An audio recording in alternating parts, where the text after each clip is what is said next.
और पवित्र होकर के क्या किया है पता है? अलंकृता, अपने को सजाया है। ये नियम है, देवताओं की पूजा करो तो देवता बन करके करो। कभी भी घर पर पूजा पाठ करने बैठो ना तो स्नान ध्यान करो, ठीक ठाक वस्त्र पहन लो। कम से कम पूजा वाला एक वस्त्र अलग रखना चाहिए, ठीक ठाक पीला लाल कुछ भी पहन लीजिए। ऊपर से गमछा आवश्यक होता है, बिना गमछा रखे पूजा निष्फल होती है। तो पूरा वस्त्र पहन करके गमछा आदि बाएं कंधे पर रख करके, पितृ कार्य में गमछा दाहिने कंधे पर रखते हैं और देव कार्य में गमछा बाएं कंधे पर रखना चाहिए। गले में लपेट करके या दाहिने कंधे पर रख करके पूजन नहीं करना चाहिए। तो अपना जो पूजन का वस्त्र है उसको सुंदर धारण करके, सज धज करके, तिलक लगा करके स्वयं भी भगवान के लगाइए, स्वयं लगाइए और उसके बाद तब अपना जब पूजा पाठ कीजिए।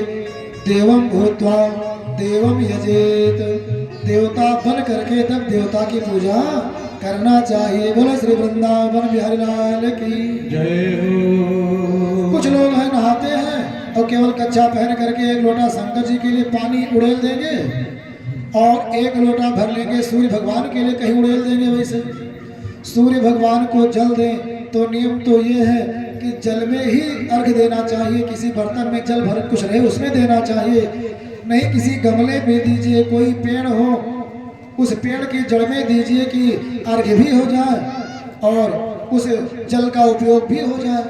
कुछ लोग वैसे उड़ेल देते हैं, एक लोटा पानी खराब कर देते हैं। सुंदर गायत्री मंत्र या सूर्य भगवान का जो मंत्र है, अनुकंपय माम भक्त्या तेजो रासे जगतपते, तो सूर्य भगवान का मंत्र या गायत्री मंत्र पढ़ करके 3 बार कम से कम जल देना चाहिए। हाथ से ही 7 परिक्रमा कर लेना चाहिए, लेकिन ध्यान रहे कि जल किसी पात्र में, बर्तन में अथवा किसी पेड़ के जड़ में ही या क्यारी में या गमले में दिया जाए।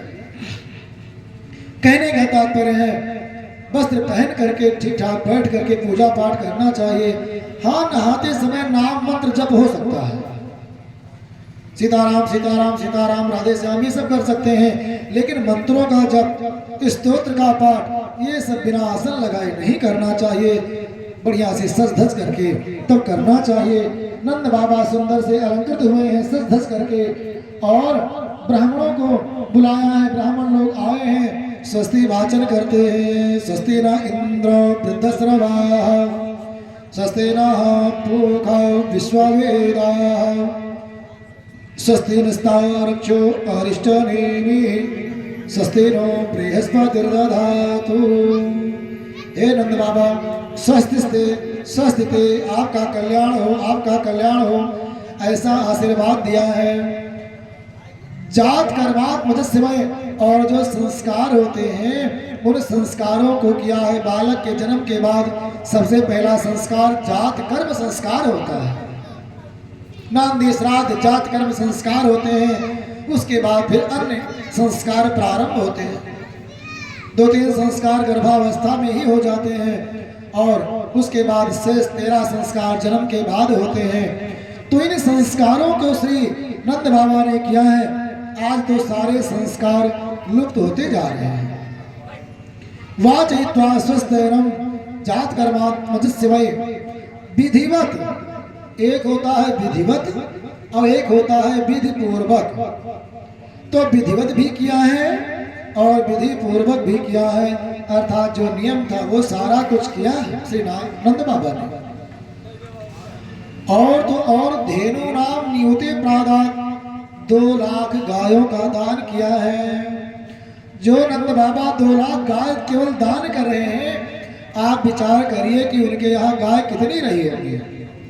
इसीलिए तो उसको ब्रज कहते हैं। ब्रज का मतलब होता है गौशाला। क्या होता है? ब्रज का मतलब होता है गौशाला, गौ को रहने का स्थान। तो 84 कोस का ब्रज का क्षेत्र है। जैसे अपने अयोध्या क्षेत्र का जो परिधि है 84 कोस की, उसी प्रकार ब्रज भूमि की भी है। तो उसको ब्रज कहते हैं, अर्थात जहाँ पर गाय रहती है, निवास करती है। तो 2 लाख गायें सब ब्राह्मणों को दान कर दी हैं। अच्छा, आप लोग जानते होंगे, अब तो मानो सब विकसित हो गया ज़्यादा।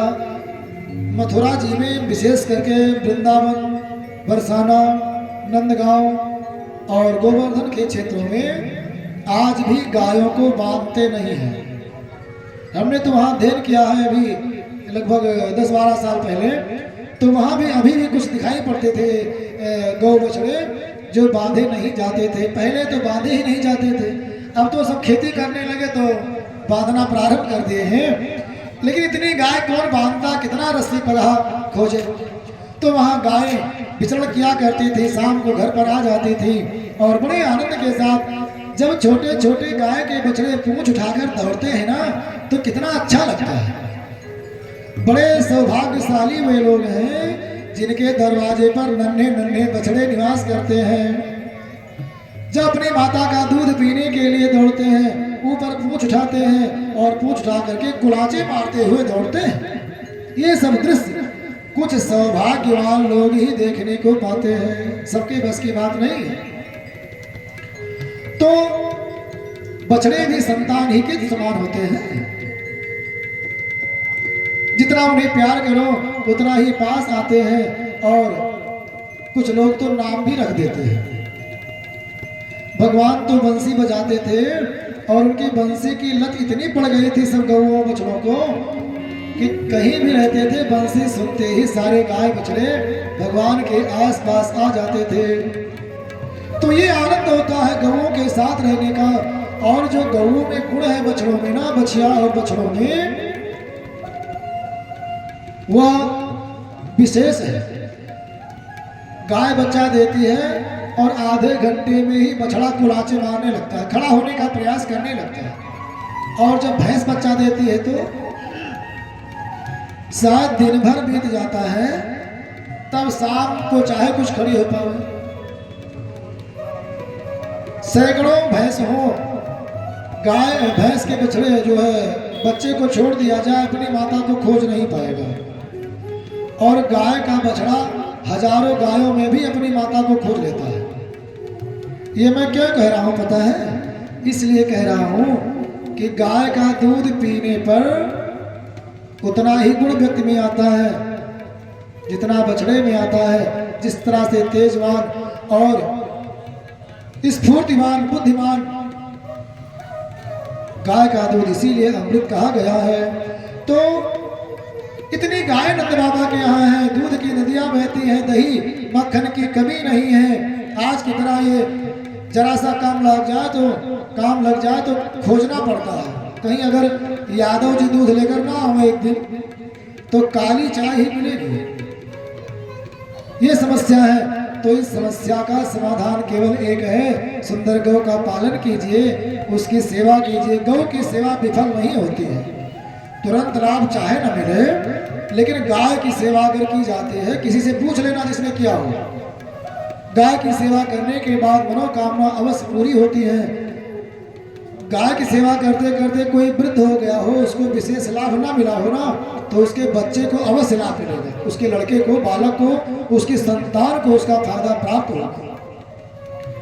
तो नंद बाबा के यहाँ इतनी गायें हैं कि 2 लाख गायों को दान ही कर दिया है। और ऐसे दान नहीं किया कि केवल गाय दे दिया, सब अलंकृत गायों को भी अलंकृत किया है, सजाया है, सुंदर उनको वस्त्र ओढ़ाया है, मणिमाणिक से जड़े हुए वस्त्र पहनाए हैं, सींग में और खुरों में सोना चांदी मढ़ाया है। ऐसी कुछ गायों का दान किया है। जैसे ही नंद बाबा के अगल बगल के गांव वाले, घर और आस पड़ोस वाले, दूसरे गांव वाले, ये सब जैसे सुन पाए कि नंद बाबा के यहाँ आनंद हुआ है ना, तैसे सबने अपने को अलंकृत करना प्रारंभ कर दिया।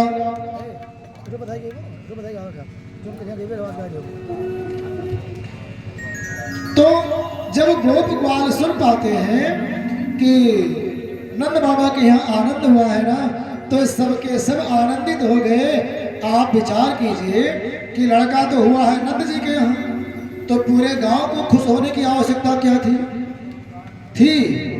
जो आज नहीं है, पहले थी ऐसी।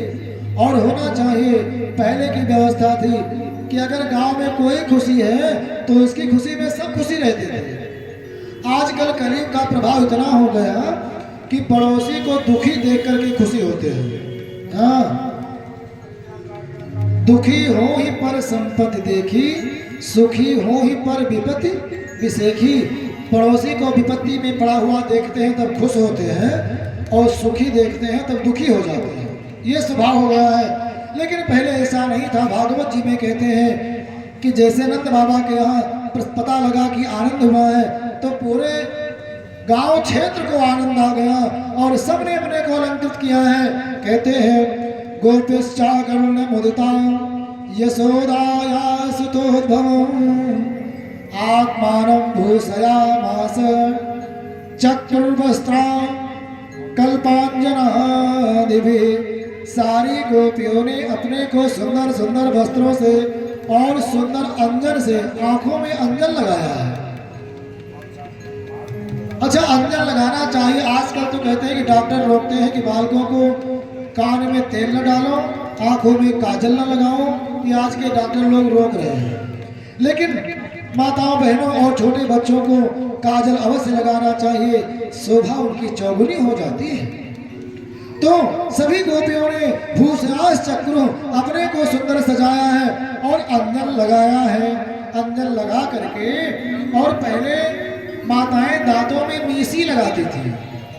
आप लोग ना जानते हो, दादा जानते होंगे, दांतों के बीच बीच में काला काला पदार्थ होता था, मीसी लगाती थी तो सुंदर सफेद दांत चमकते थे, गुलाबी मसूड़े होते थे, तो लगता था कि अनार का दाना है, और वो मीसी उसमें बड़ी खिलती थी।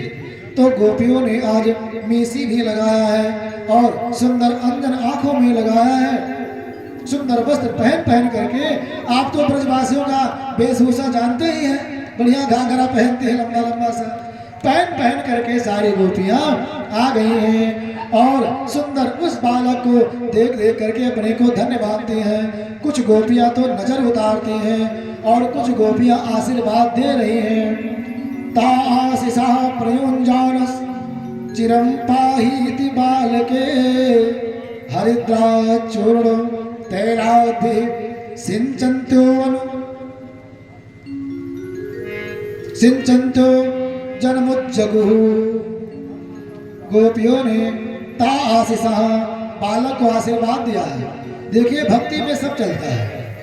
भक्ति में भक्त भगवान को नहलाते भी हैं, जो संसार को खिलाते हैं उन संसार पति को भगवान भक्त लोग भोग भी लगाते हैं, खिलाते हैं। शालिग्राम भगवान बैठे हैं, लड्डू गोपाल जी यही हैं, तो भक्ति में हम इनको खिलाते हैं, है ना। कहते हैं भूखे जरा सा दूध ले आओ, तो आप लोग लेकर के आते हैं, लड्डू गोपाल को सुंदर दूध पिलाते हैं। तो भक्ति में आशीर्वाद भी भगवान को दिया जाता है, खिलाया जाता है, नहलाया जाता है, सब किया जाता है।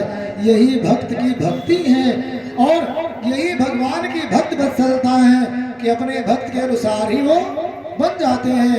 बोलो भक्त वत्सल भगवान की। तो उन्होंने ता आशीषा, भगवान को आशीर्वाद दिया है। लेकिन श्री व्यास जी लिखते हैं ना कि चिरम पाहि इति बालके, पाहि माने रक्षा करना।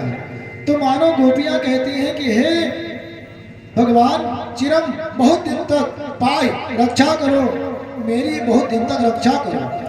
दे तो रही है आशीर्वाद, लेकिन ऐसा बोल रहे हैं कि मानो आशीर्वाद उनसे ले रहे हैं। यह गोपियों की भावना है। और ग्वाल लोग क्या कर रहे हैं पता है? बड़ी बड़ी नाव बनाई गई है, उसमें दूध भर दिया गया है और दूध में हल्दी डाल दी गई है।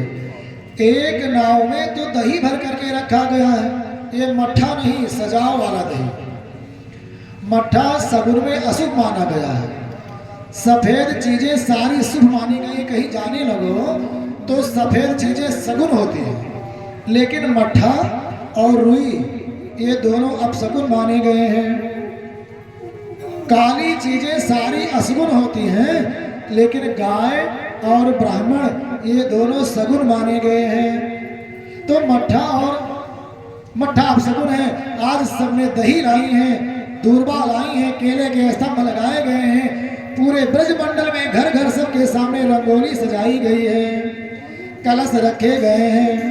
बगल बगल कलश, केले का स्तंभ, हरिद्रा चूर्ण और दूर्बा, दही आदि मंगल द्रव्य रखे गए हैं। सबके यहाँ उत्सव है और नंद बाबा के यहाँ तो महा उत्सव है।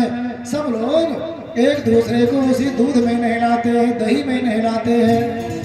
कोई सफेद पहन करके आ गया ना तो उसको उसी दूध में डुबो करके निकालते हैं, फिर पीला पीला होकर के निकलता है। कहते हैं कि मेरे गोविंद जब पीताम्बरधारी हैं तब तुम क्यों श्वेताम्बरधारी आ गए हो, तुम भी पीले हो जाओ। और इस तरह से सब एक दूसरे से आनंद ले रहे हैं। आइए हम भी थोड़ा बधाई का आनंद लेते हैं। बधाई तो इतनी हुई है ना, लगातार बधाई चली है नंद बाबा के यहाँ, कोई दिन रात जाते हुए जान नहीं पाया है।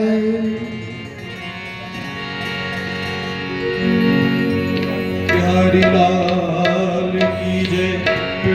और आइए, लल्ला की सुनी के मैं आई, यशोदा मैया दे दो बधाई। लल्ला की सुनी के मैं आई, यशोदा मैया दे दो बधाई। लल्ला की सुनी के मैं